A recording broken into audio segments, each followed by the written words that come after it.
नमस्कार, मैं हूं आरजू अंसारी और आप देख रहे हैं राष्ट्रीय जगत विजन न्यूज।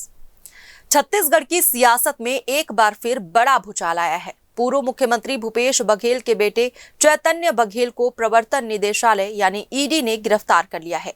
ईडी ने चैतन्य बघेल पर शराब घोटाला, कोल घोटाला और महादेव ऐप से जुड़े हवाला नेटवर्क के जरिए मनी लॉन्ड्रिंग का भी आरोप लगाया है।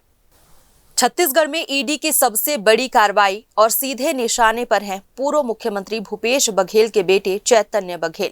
ईडी ने चैतन्य को शराब घोटाला, कोल घोटाला और महादेव ऐप से जुड़ी मनी लॉन्ड्रिंग में गिरफ्तार किया है।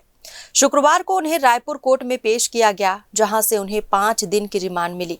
10 मार्च 2025 को ईडी की टीम ने बस्तर, भिलाई और रायपुर में एक साथ दबिश दी थी। इन रेड्स में पप्पू बंसल, शराब कारोबारी विजय अग्रवाल जैसे बड़े नामों के ठिकानों पर छानबीन हुई थी। रेड में इलेक्ट्रॉनिक सबूत, पेन ड्राइव और बयान मिले, लेकिन सबसे बड़ा खुलासा हुआ चैतन्य बघेल को हवाला के जरिए भेजा गया था करोड़ों का पैसा। 15 जुलाई को एक होटल कारोबारी के यहां हुई रेड ने इस केस को और पुख्ता कर दिया।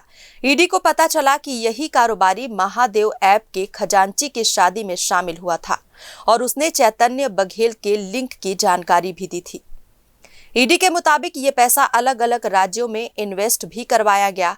अब इस पूरे मामले ने राजनीतिक हलकों में खलबली मचा दी है। फिलहाल इस खबर में बस इतना ही। देश प्रदेश की खबरों से अपडेटेड रहने के लिए हमारे चैनल को सब्सक्राइब करें और नए खबरों के नोटिफिकेशन के लिए बेल आइकन जरूर दबाएं। नमस्कार।